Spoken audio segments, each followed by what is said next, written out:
안녕하세요, 주인장입니다. 오늘도 쉽고 빠르게 제외하자, 제외 파헤치기 시간입니다.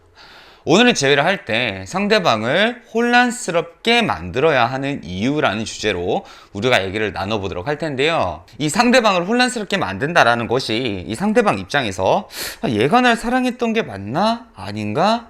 이렇게 이때까지 해온 연애에 대한 그 의미를 혼란스럽게 만들라는 것이 아니라 지금 이 순간, 이별 이후 이 순간에 내 감정 상태에 대해서 상대방이 확신을 가지게 하지 마라. 자, 이런 얘기입니다.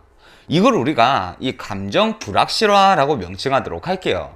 자, 그렇다면 대체 왜 우리가 재회를 지금 나는 원하는데 상대방이 내 감정을 확신하지 못하게 만들어야 한다는 건가? 자, 이런 생각이 드실 텐데요. 지금부터 제가 그 이유 여러분한테 알려드리겠습니다. 오늘도 마찬가지로 개념 설명해 드리고요. 예시 문제까지 저랑 풀어보실 거니까 영상만 끝까지 보시면 제외하는데 여러분 무조건 도움이 되실 겁니다. 오늘 배울 이 감정 불확실화의 효과는 이 두 가지가 있습니다. 첫 번째, 상대와 동등한 입장 유지. 그리고 두 번째, 상대방이 나를 신경 쓰게 된다. 자, 이별 후에 보면 우리가 대부분 이별을 당한 상태에서 재회를 바라다 보니까 이 상대방과의 관계에서 절대적으로 의린 경우가 많습니다. 매달리고 기회를 달라 하고, 이런 경우가 아니더라도 내가 먼저 연락을 하고 반대로 상대방의 입장은 어때요? 나를 계속 밀어내고 거절하고 그런 입장이니까 이 갑을 관계가 형성되는 것은 어쩔 수가 없습니다. 자, 그런데 여기서요, 우리가 먼저 연락을 한다거나 말을 건다거나 이게 의리되는 핵심적인 이유는 아니에요. 이런 연락을 하는 등의 행동을 통해서 우리가 상대한테 아직까지도 내가 당신에게 미련이 있고 감정이 있고 무엇보다 내가 너랑 재회를 원하고 있어, 이 메시지가 굳이 내가 직접적인 말로 언급을 하지 않아도 상대에게 전달이 되는 것이죠. 즉, 감정을 알다 보니까 상대가 나한테 이 갑질을 하는 거지, 내 감정을 모른다면 이 갑의 위치를 견고하게 유지를 할 수가 없어요. 그래서 이별 후에 제가 여러분한테 이 상대에게 매달리지 말라 이렇게 말씀을 드리는 이유도, 평소에 우리가 항상 매달리는 연애를 해왔다면 상대방은 이별 후에 내가 매달릴 거라고 예상을 한단 말이죠. 근데 그러지 않았을 때 상대가 어떤 생각을 하겠어요? 얘가 매달릴 줄 알았는데 매달리지 않네? 나한테 감정이 없어진 건가? 이런 혼란스러움이 생기기 때문에 오히려 나한테 더 신경이 쓰이게 됩니다.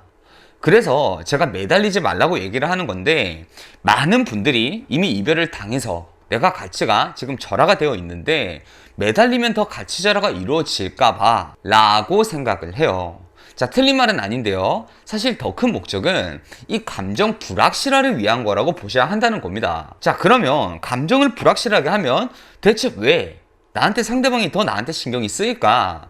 자, 보세요. 이별을 선고한 사람이라고 감정 정리가 다 완벽하게만 된 경우가 있는 건 아니에요. 그 순간에는 이별을 얘기했고 다시 재회할 마음이 당장 드는 것도 아니지만, 이별 이후의 감정은 상대방 스스로도 알 수가 없는 거예요. 나 쟤한테 더 이상 아쉬울 거 없고 절대 안 만날 거니까 상관없어. 속 시원해. 이렇게 지내다가도 어느 순간에 마카롱 가게 앞을 막 지나가면서 치즈 마카롱이다, 얘가 좋아했었는데 이 감정은 뭐지? 이렇게 될 수 있는 게 사람의 감정이에요. 즉, 감정은 항상 이 가변성이 있다, 이 얘기인데, 여기서 안정감이 개입을 합니다. 예를 들어서 이런 알 수 없는 감정이 상대를 휘몰아쳤을 때 내가 상대방한테 재회를 바라는 그런 입장이라면 상대는 이 감정을요, 그래, 아직까지 얘가 날 원하고 있으니까 좀 더 천천히 내 감정을 지켜봐야지, 자, 이렇게 생각하고 나한테 연락을 해온다거나 어떤 메시지들이 온다거나 이런 행동으로 옮기질 않아요. 자, 그럼 이게 또 어떤 우리한테 안 좋은 요소로 적용이 되냐면, 바꿔 말하면 이 상황은 이별 후에도 상대가 마음이 괜찮은 상태로 유지가 된다는 겁니다. 이게 지속이 되면요, 얘가 없어도 내 감정이 힘들지 않네, 이대로 이별해야겠다, 이게 이별이 고착화가 되는 거예요. 근데 반대로 내 태도가 상대가 느끼기에 이제는 내가 마음이 바뀌어도 돌아갈 수 있다는 확신이 없는데, 이런 생각이 들면 방금 제가 말한 이런 유사 후폭풍 같은 상황일 때 이게 행동으로 옮겨집니다. 왜냐면 여기서 더 지나면은 이 내가 감정 정리가 되고 나면 이 상대가 원해도 돌아올 수가 없게 되니까. 그래서 우리가 재회를 위해서 상대가 내 감정을 확신하지 못하도록 만드는 것이 중요하다는 겁니다. 자, 그런데 우리가 여기까지 감정 불확실화의 효과에 대해서 여러분이 이해를 하셨는데, 그럼 모든 이별의 경우에서 이게 그대로 적용이 되느냐? 자, 그런 건 또 아니에요. 자, 여러분, 재회는 유연성이에요. 예를 들어서 내가 상대방에게 보여준 애정 문제로 이별한 상황이라면 상대가 내가 너무 애정 표현도 안 하고 사랑을 못 느끼게 해서 이별을 얘기를 했어요. 근데 여기에다 대고 이별 이후에도 내가 이런 감정을 명확히 하지 않으면 상대는 역시 얘는 날 아쉬워하지 않았구나, 날 사랑하지 않았구나, 이렇게밖에 생각을 안 해요. 이럴 땐 오히려 역으로 감정을 좀 더 명확하게 해줘야 되는 겁니다. 경우에 따라서 편차는 있지만 대다수의 이별 상황은 감정을 명확하게 해주는 것보다는 그러지 않는 편이 유리하고, 그렇기 때문에 매달리지 않고 감정을 불확실하게 해주는 것이 더 낫다라는 거죠. 자, 그럼 오늘 배운 이 개념을 가지고 우리가 우리 문제를 한번 보도록 하자고요. 자, 다음에 보기 중 상대방의 감정 혼란을 위해 적절한 것을 모두 고르시오. 자, 보기부터 보도록 할게요. 1번, 사적인 연락이 아닌 공적인 연락은 괜찮다. 2번, 이별 후 SNS 사용을 모두 멈추고 카톡 프로필 모두 내린다.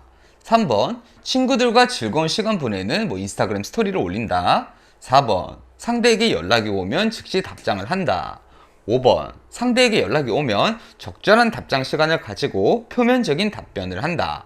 6번, 내 우울함을 드러내는 카톡 프로필 뮤직으로 변경한다.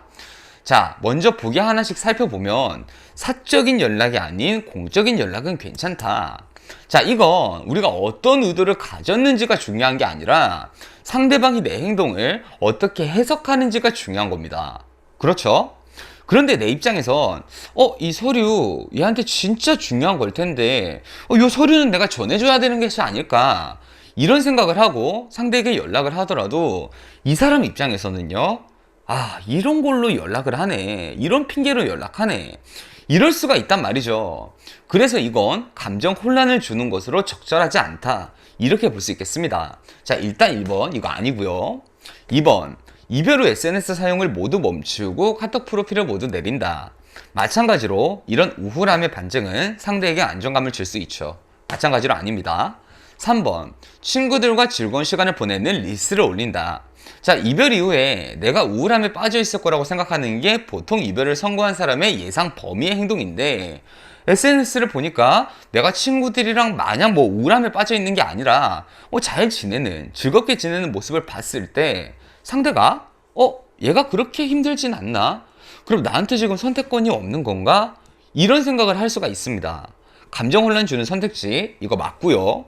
4번, 상대에게 연락이 오면 즉시 답장한다. 자, 상대에게 연락이 왔는데 마치 내가 기다렸다는 듯이 칼답을 한다. 이거 당연히 좋지 않겠죠. 마찬가지로 해당하지 않겠습니다. 자, 반대로 5번. 자, 상대에게 연락이 오면 적절한 답장 시간을 가지고 표면적인 답변을 돌려준다. 자, 이거는 당연하게 해당을 하겠죠. 우리가 상대방에게 관심을 그렇게 두지 않는다는 반증이니까 당연하게 해당합니다. 자, 6번 보도록 할게요. 내 우울함을 드러내는 카톡 프로필 뮤직으로 변경한다. 자, 이거 당연히 안정감을 주는 선택지입니다. 해당하지 않습니다. 자, 이렇게 정답은 3번과 5번 되겠습니다. 자, 여러분, 물론 이 문제를 풀고 그럼 나도 무조건 이 문제의 선택지에 나온 것처럼 해야겠다, 이렇게 판단하시면 안 됩니다. 이건 딱 오늘 배운 개념만 가지고 우리가 문제를 푼 거지, 이 사람의 성향이나 상황 같은 다른 요소는 지금 계산에 넣지 않은 거예요. 예를 들면 상대방의 성격이 2번 선택지 같은 경우에 SNS에 나 멀쩡히 친구들과 잘 노는 걸 보고 분노를 하고 얘 멀쩡하네? 그래 때려치우자, 이렇게 나올 수도 있는 겁니다. 여러 가지를 복합적으로 고려를 하셔야 됩니다. 자, 여러분, 오늘 이렇게 문제풀이까지 우리가 다 해봤습니다. 오늘 재회를 할 때 왜 상대방을 혼란스럽게 해야 하는지에 대해서 배워봤으니 여러분도 여러분 상황에 이 개념을 대입을 해서 내가 어떤 스탠스를 취할까를 결정하실 수가 있을 거예요. 자, 여러분, 오늘은 여기까지였고요. 지금까지 저는 연애언어 주인장이었습니다. 자, 여러분, 오늘도 행복한 연애 하세요.